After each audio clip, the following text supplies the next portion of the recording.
윤석열 대통령이 이제 여당의 조기 대선 분위기에 불편한 심기를 내비쳤다. 그렇죠. 이런 채널A 보도가 있었거든요. 네. 이게 무슨 얘기냐면은 권영세 비대위원장이 사실은 지난주 금요일에 비상대책위원회에서 회의에서 조기 대선을 전제로 하는 후보 선호도 조사는 잘못된 행태로 즉각 중단해야 한다.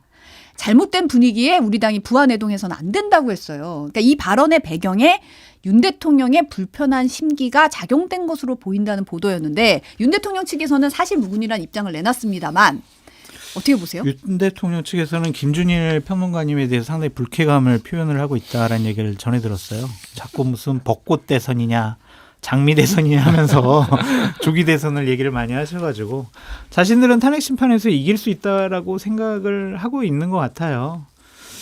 그래서 대단히 착각을 계속 하고 있다라고 보여지는데 대통령은 그렇게 주장을 하더라도 당은 그러면 안 되죠. 어쨌든 조기 대선이 확실시되고 있다라고 하면은 그 준비를 제대로 해야지. 아유, 조기 대선 하더라도 이번에 우리는 이길 수가 없어. 질 수밖에 없어. 아무것도 하지 않고 손 놓는 것이 과연 비대위원장으로서 할 행동이냐, 얘기냐. 그리고 대통령의 입장을 대변을 하는 것이 비대위원장으로서 당을 살리는데 국민들에게 관심을 돌리는데 도움이 될 것이냐. 좀 신중하게 발언을 했으면 좋겠다라는 생각이 듭니다. 이런 발언 하려면요. 그냥 입 다물고 가만히 계시는 게 나을 수도 있다. 그렇게 보여집니다. 저는 윤 대통령이 굉장히 돌아올 것이라는 생각이 강하신 것 같더라고요. 그런 것 같아요. 이런 불편한 심기까지 내비치는 거 보면. 오늘이 입춘이잖아요. 입춘이 오면은 기운이 바뀐다. 대운이 바뀐다. 아. 그렇게 믿으시는 분이니까 지금 또 날짜 세면서 지금 성경책 열심히 읽으신대요. 그러니까요. 네. 아니, 그러니까 성서 가져오라고 그래서 성경 읽는다고 그랬잖아요. 네. 예전에 손바닥 왕자까지 쓰셨던 분이 또 갑자기 성경을 왜 읽으시는지 잘 모르겠는데 어쨌든 그건 뭐 보수 기독교 좀 그쪽에 지지를 얻어보려는 것 같은데 윤석열 대통령은 진짜로 본인이 복귀하는 걸 생각을 하는 것 같아요. 그래서 아까 전에 뭐 나경원 의원이 전했던 얘기 그대로 당이 국민께 희망을 줄 수 있으려면은 윤석열이 조금 입 좀 다물면은 그나마 희망이 생기겠다 그 생각이 듭니다. 근데 계속 접견 가서 얘기가 이런 식으로 계속 나오면 나오겠죠. 거리를 두기가 힘든 거 아니에요? 근데 계속 많은 의원들이 이제 물꼬가 튀었기 때문에 한두 명씩 짝지어가지고 가서 접견을 할 것 같은데 참 큰일 났습니다. 그러니까 윤석열 대통령과 김건희 여사를 빼고 보수 우파 국민의힘이 리셋하고 재정비를 해야지 저렇게 계속 함께 간다 그러면 이거는 망하는 지름길 자살행위 아니냐 그런 생각이 듭니다. 지금 경찰 비상계엄 특별수사단이 김성훈 경호처 차장과 이광우 경호본부장을 대상으로 대통령 경호처 사무실 압수수색에 나섰습니다. 오늘 오전에 경찰이 사실은 이제 김성훈 차장, 이광우 경호본부장에 대해서 구속영장 신청했는데 검찰이 다시 반려하고 보안 수사하라고 한 상황이잖아요. 그래서 아마 추가 조치로 지금 압색에 나선 것 같은데 어떻게 보세요? 이게 뭐 압수수색이 제대로 될지 좀 모르겠어요, 사실. 늘 경호처 관련해서는 안 되죠. 경호처 관련해서는 안 되는 거라서 그러니까 검찰이 정말로 경찰이 신청한 구속영장이나 이런 것들이 미비해서 그런 건지 아니면 경찰에 견제하기 위해서인지 잘 모르겠습니다. 그것도. 제가 보기에는 지금 경찰과 검찰이 되게 신경전이 좀 치열하거든요. 그러니까 체포조 관련해서도 지금 검찰이 국방부랑 경찰을 지금 전방위적으로 수사를 해서 지금 경찰에서 부글부글하고 있다. 뭐 이런 얘기들이 있잖아요. 그래서 저는 되면 좋겠어요. 일단 압수수색이 좀 돼가지고 뭐 김성훈 차장이나 이 사람들이 썼던 비화폰이나 이런 것도 좀 확보가 되고 그래서 좀 실체적인 진실이 밝혀졌으면 좋겠는데 전반적으로 보면은 검찰이 조금 이 속도 조절을 좀 하려는 것 같다. 속도 조절. 네, 속도 조절과 다른 쪽으로 본인들이 모든 수사를 조금 주도해서 좀 하려는 거 아니냐 이런 생각이 좀 많이 들어요 개인적으로. 예. 지금 특수상 관계자가 오전에 주거지에서 두 사람의 업무용 휴대전화와 개인 휴대전화 압수를 했고 경호처 사무실은 압수수색 집행 대기 중이라고 지금 밝혔습니다. 하기는 좀 힘들 것 같아요. 어쨌든 그 휴대폰을 통해서 여러 가지 통화 내역을 좀 해보면 무슨 일이 있었는지 대략 얼개가 밝혀질 것 같은데 거기에 문자나 만약 카톡으로 주고받은 내용들이 있으면은 지금 뭐 총기 사용 부분에 대해서는 부인을 하고 있잖아요. 그런 것에 대한 증거를 확보하는 것이 중요해 보인다라고 말씀드립니다. 지금 검찰은 체포조 운영과 중앙선관위 장악 시도에 대한 수사에 집중하고 있는데 지난주 금요일에 경찰 국수본을 압수수색했더라고요. 이렇게 보면 사실은 약간의 그 긴장이 좀 보이는 것 같아요. 경찰에서 말씀드렸지만 좀 부글부글 끓고 있다. 왜냐하면은 이 수사 초기부터 예를 들면은 뭐 구속영장 신청했는데 반려를 하고 그런 다음에 검찰에서 본인들이 체포하고 뭐 압수수색도 반려하고 그런 다음에 본인 뭐 아니면 압수수색 하려고 하는 걸 알고 먼저 뭐 이를테면 본인들이 체포한다든지 압수수색하고 막 이런 거가 계속 있었거든요. 뭐 이건 수사는 해야죠. 저는 뭐 이거를 검찰이 수사를 안 할 수는 없다고 생각을 해요. 왜냐하면은 경찰의 이제 국수본에서도 일정 정도 사람들이 동원이 됐다라는 게 있기 때문에 어디까지 이게 적극적으로 이 부응을 했는지 호응을 했는지 여부는 확인을 해야 되는데 다만 검찰과 관련된 사람들은 그러면은 제대로 수사가 이루어지고 있느냐. 저는 이게 계속 문제 제기를 하는 거예요. 그러니까 가장 핵심적인 게 지금 안가회동 12월 4일에 안가회동이 있었잖아요. 3일 네. 밤에 이제 계엄이 있었고 이제 그날 계엄이 무산되고 그러면서 국회 이제 통과가 되고 그러면서 그때 이제 왔던 게 법제처장 그리고 박성재 법무부 장관 그 김주현 민정수석 그리고 이상민 행안부 장관인데 이상민 행안부 장관이 본인이 이거 안가에 내가 불렀다. 그리고 신세 한탄하려고 이 사람들을 불렀다. 그런 보도가 있었죠. 예. 사흘 전인가 나왔어요. 그 경찰에 진술을 했는데 계엄 뭐 이런 상황을 보면서 신세 한탄하려고 불렀다라는 거예요. 그게 말이 됩니까 그게?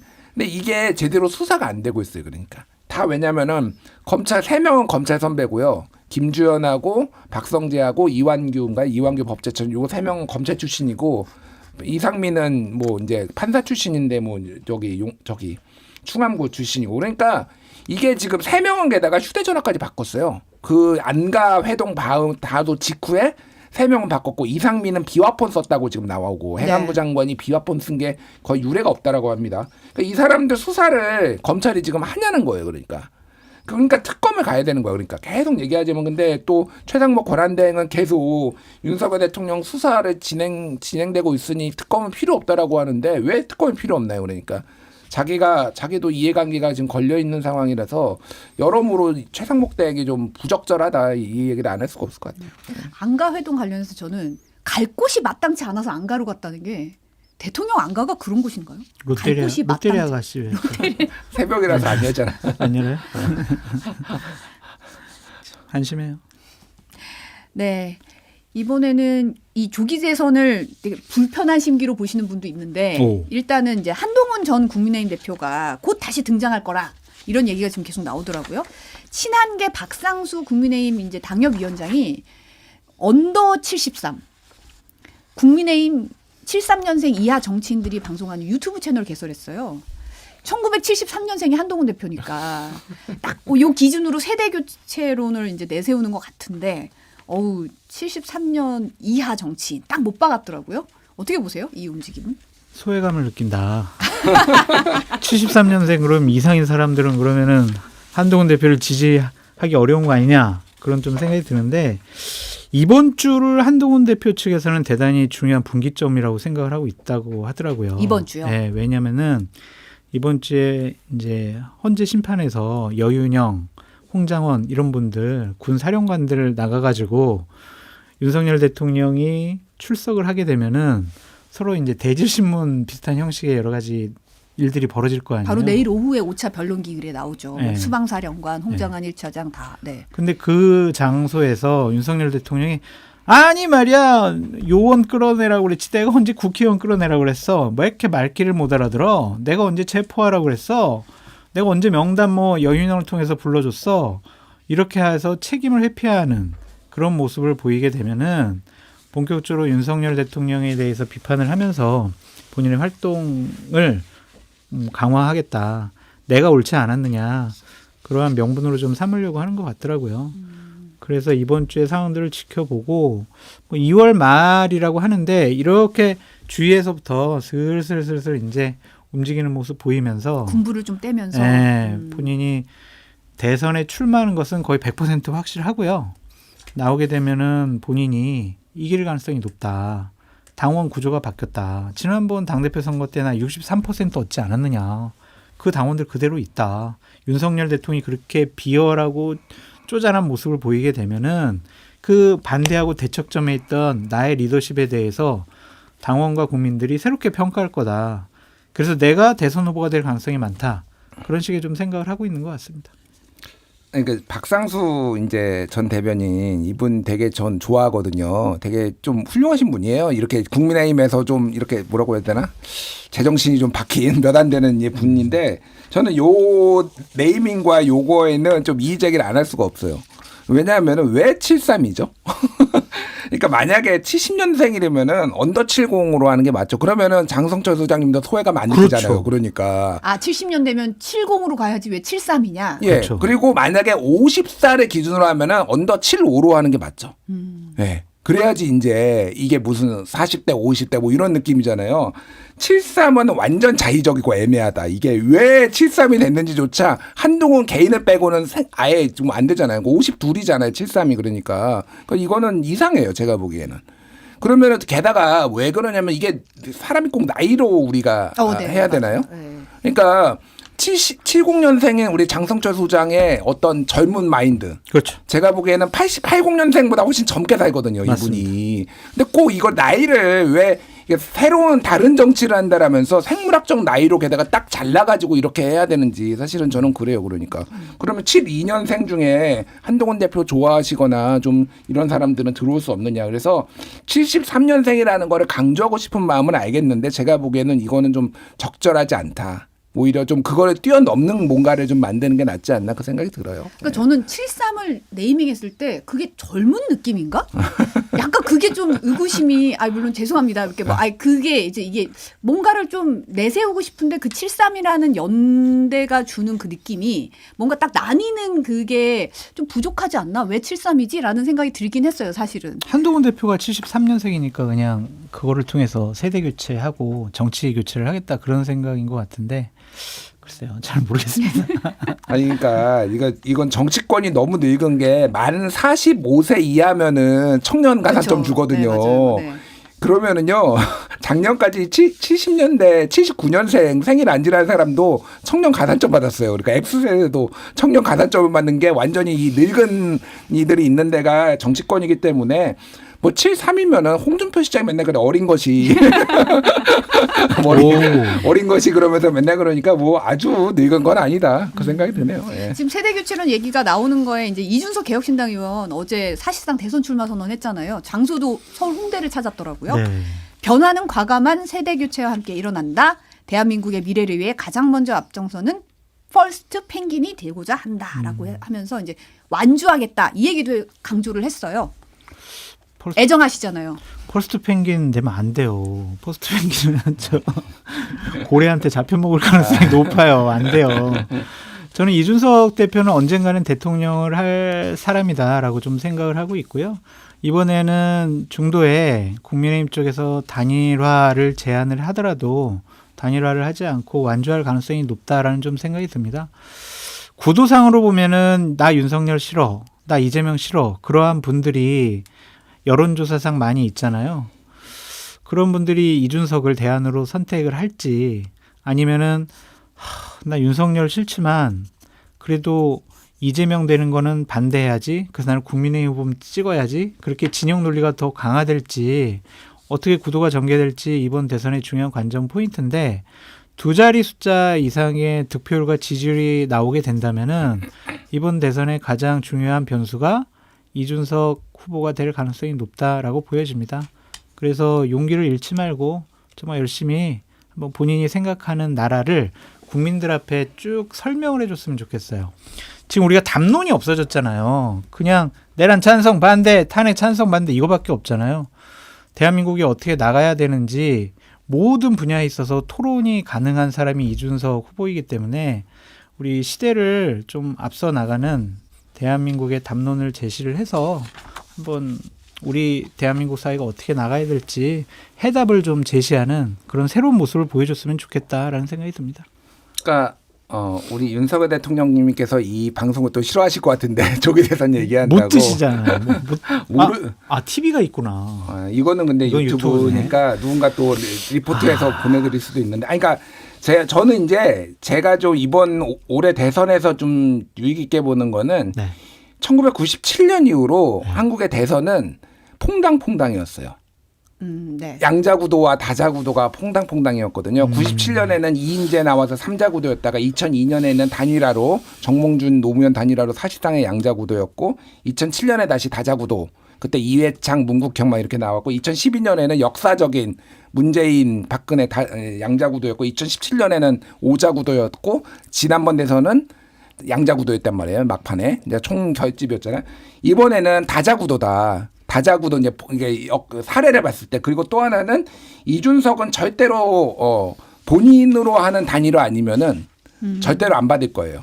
네, 이준석은 그렇기 때문에 굉장히 흥미로운 약간 역학관계가 만약에 발생할 수 있고, 그러니까 이준석 의원이 만약에 표를 가져오려면은요. 예를 들면은 예전에 정주영이 한 16% 그리고 이인재가 한 19% 얻었거든요. 삼자구도 뭐 이럴 때에서 그 정도로 두 자릿수를 얻지 못하면은 사실은 그 전에 한 자릿수 예를 들면 문국현이 한 6% 뭐 유승민 2017년에 유승민이 한 7% 이렇게 얻었는데 이거는 협상력이 없어요. 그러니까 두 자릿수를 가져올 수 있느냐 그러면은 굉장히 큰 협상력을 가질 거예요. 그러면은 본인한테는 최상의 시나리오인데 본인이 여론조 노무현 사례처럼 노무현 그 정몽준 사례처럼 여론조사로 단일화 해보자라고 해서 아마 승부를 걸어볼 수도 있겠다. 예. 근데 사실 신동욱 수석 대변인이 오늘 이제 방송에서 이런 얘기했거든요. 개혁신당 내부 문제 덮으려고 한 회견 아니냐. 뭐 경선할 필요도 없는데 그 출마선언 굳이 뭐하러 하냐 이런 식으로 꼬집었던데요. 그냥 좀 덕담해주면 되지. 꼭 그렇게 그냥 남의 당 좀 어려운 상황을 그렇게 끄집어내가지고 공격하는 게 맞냐라는 좀 생각이 들고요. 지역적인 기반이 없으면은 우리나라에서 특정 정치인이 두 자리 숫자 지지율을 기록하기가 어려워요. 이준석 후보 같은 경우에는 지역적인 기반이 전무하다시피 하잖아요. 결국에는 이념과 성향과 뭐 세대 이런 쪽의 기반만 있는 거 아니겠어요? 과연 그런 것들을 확장해 나갈 수가 있을까? 그런 것도 관전해 볼 중요한 포인트가 아니냐라는 생각이 듭니다. 사실은 이제 명태균 수사도 좀 있고 해서 앞으로 이제 혹독한 검증을 거쳐야 되지 않을까? 그렇죠. 다 검증 거쳐야죠. 들고요. 마지막으로 임종석 전 청와대 비서실장이 오늘 SNS에 지난 대선에 대한 객관적 평가와 성찰부터 시작해야 한다. 그러면서 이제 이재명 후보가 부족했고 당의 전략이 부재했음을 온전히 받아들여야 비로소 이기는 길이 보일 것이라고 밝혔습니다. 어떻게 그러니까 보세요? 쓴소리나 옳은 소리도 이제 시점이 있거든요. 저런 얘기가 참 맞는 말인데 저러한 얘기들이 지금 조기 대선이 눈앞에 있고 윤석열 대통령이 비상겸하고 탄핵한 이 시점에서 화력을 집중해야 된다라는 민주당과 민주진영의 공감대가 있잖아요. 저건 회방꾼, 내부 분란자 이러한 평가를 받을 가능성이 높은 것 같아요. 그래서 지금 민주당에서 비주류들이 한 번씩 툭툭 여러 가지 메시지를 내고 있는데 그것이 확산이 되거나 세력화하기는 좀 어려워 보인다라는 좀 생각이 들어서 저는 이제 현실론자거든요. 그래서 제가 만약 현실 정치에 있다 그러면 임종석, 김경수 저 두 분들이 다른 목소리 내는 거를 막고 이재명 체제에서 이인재가 되는데 더 노력을 하십시오 라고 조언을 할 것 같아요. 그래서 저런 목소리들이 여러 가지 좀 감동을 주거나 다른 공감대 이끌어내기는 쉬워 보이지 않는다라는 생각이 듭니다. 2인자가 될 수 없으니까 저런 걸 하는 거겠죠. 예, 2인자는 노력하면 될 수 있어요. 김민석 최고라든지 뭐 다른 분들이 이미 될 것 같고, 그러니까 지금 가장 급한 사람은 이재명 대표예요. 이재명 대표는 본인의 정치 이번에 만약에 대선에 나가서 대통령이 못 되면요. 정치 생명이 문제가 아니라 감옥 갈 수도 있다라는 거를 본인이 그 위기감을 가장 잘 알 거예요, 사실은. 그러니까 이재명을 변화시키는 거는 이재명 개인의 어떤 정치적 스탠스나 정치적 뭐 성품이나 그런 게 아니라 이 상황이라는 거를 비명계가 정확하게 알고서 지금 얘기를 하고 있다. 김경수 지사가 이를테면 화합을 해라. 당내 화합을 해라. 그거를 그냥 말로 화합을 하는 게 아니라 쉽게 얘기를 하면은 권력을 나눠라. 그 얘기거든요. 그러니까 그냥 단순히 손잡고 악수를 하는 게 아니라 캠프에 참여를 하더라도 이거는 적극적으로 뭔가 자리를 할 수 있고 그 이후에 그러니까 그러니까 윤석열처럼 하지 말라는 거예요. 그러니까 그러니까 윤석열도 결국은 신용만 하고 결국은 그러니까 유승민 쳐내고 이준석 쳐내고 그러면서 본인의 이제 다수 연합을 이제 해체를 했잖아요. 지금 뭐 정확하게 비슷한 건 아니지만 어쨌든 이재명 대표가 본인이 정말로 승리를 하려면 그리고 지난번에 징계 왜 졌는지를 이렇게 압박을 하는 거니까 이거를 이제 받아들이는 거는 이재명 대표하고 아마 친명계하고 온도 차이가 있을 거예요. 최근에 나오는 것도 그런 거잖아요. 친명계가 공격하고 이재명 대표가 야야 공격하지 마. 최고위원회에서 한 것도 사실 온도 차가 지금 생긴다. 예.